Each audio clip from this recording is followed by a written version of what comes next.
하나님께서 오늘도 우리와 함께 하십니다. 우리의 기도를 들으시고요. 말씀을 통해서 우리에게 말씀하십니다.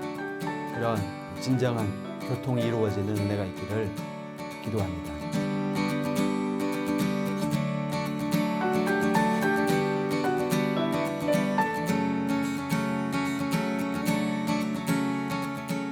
여러분, 솔로몬의 아들 르호보암, 이름은 백성이 많다, 이런 뜻입니다. 그러나 아이러니하게도 르호보암은 자기 이름과는 정반대로 나라를 분열에 이르게 하였습니다. 앞서 다윗이 이스라엘의 하나됨을 위해 얼마나 애썼는지, 하나님의 뜻에 순종하며 나아가는지를 우리가 기억하고 있다면 참 안타까운 한숨이 나옵니다. 이 르호보암의 잘못된 선택에는 분명 그의 아버지 솔로몬의 영향이 있습니다. 하지만 그것이 전부다 이렇게 말할 수는 없지요. 솔로몬에게는 있었지만 르호보암에게는 보이지 않는 한 가지가 있기 때문입니다. 바로 듣는 마음. 모두가 칭송하는 솔로몬의 지혜는 듣는 마음에서 비롯되었습니다. 솔로몬이 우상 숭배에 빠지기 전까지 하나님의 지혜로 나라가 부강했고 백성들은 평안한 삶을 누렸죠. 하지만 솔로몬이 우상 숭배에 빠져서 듣는 마음을 잃어버리니까 백성들 역시 길을 잃어버린 것입니다. 하나님을 향하여 나아가는 이 방향성을 잃어버린 거예요. 르호보암, 듣지 않는 사람이었습니다.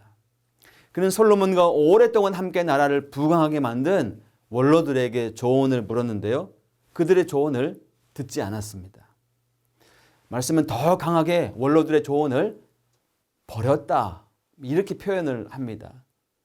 아마 이미 자신의 마음에는 듣고 싶은 답이 있었던 것 아닐까요?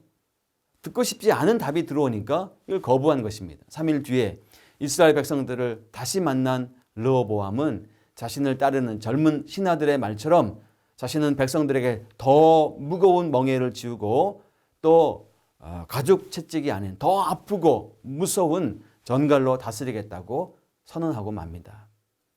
여러분, 채찍이라는 표현은 이스라엘에게 애굽에서 노예로 있던 시절을 떠올리게 만듭니다. 이스라엘 백성들의 마음이 돌아설만 하죠. 듣지 못하는 사람을 여러분 왕으로 세울 수는 없는 것입니다. 여로보암과 그를 따르는 이스라엘 10지파는 이제 다윗의 시대는 끝났다. 새 왕조를 이루어 나가자 마음을 모으게 됩니다. 상황이 굉장히 지금 급박하게 진행되는 가운데 우리는 이쯤에서 한 가지 물음표가 하나 생깁니다. 이 상황에서 하나님은 도대체 무엇을 하고 계시는가에 대한 물음표예요. 여러분, 이 이야기의 흐름 가운데 우리는 15절에서 하나님이 무엇을 하고 계시는지를 알게 돼요. 왕이 이같이 백성의 말을 듣지 아니하였으니 이 일은 하나님께로 말미암아 난 것이라. 여호와께서 전에 실로 사람 아히야로 하여금 느밧의 아들 여로보암에게 이르신 말씀을 응하게 하심이더라.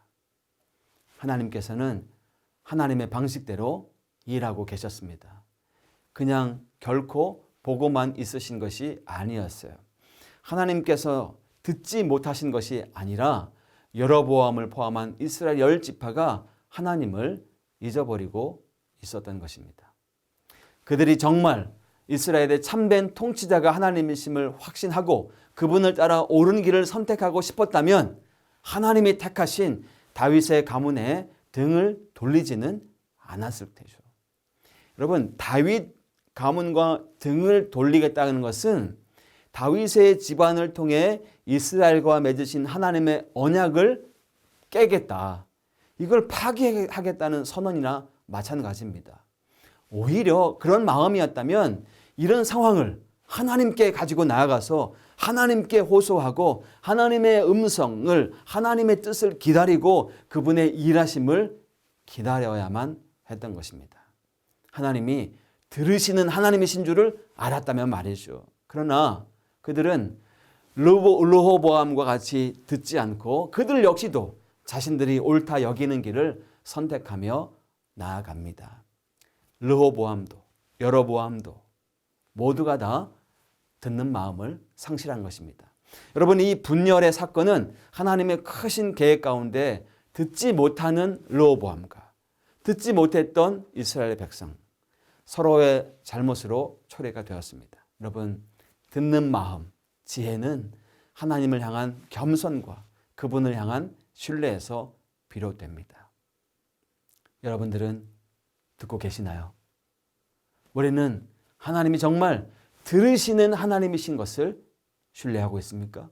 그렇다면 우리들 역시도 그 지혜의 근본이신 하나님을 신뢰하고 하나님을 향하여 듣는 귀를, 듣는 마음을 열어야 합니다.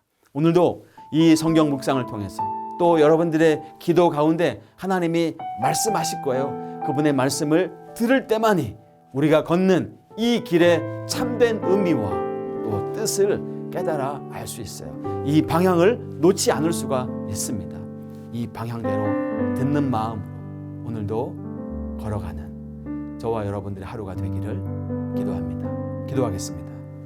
하나님 아버지, 우리에게 듣는 마음을 허락하여 주시고 좌로나 우로나 치우치지 않고 하나님께서 우리에게 요구하시는 이 길을 믿음으로 담대함으로 걸어가는 우리 모두가 되게 하여 주옵소서. 예수님의 이름으로 기도합니다. 아멘.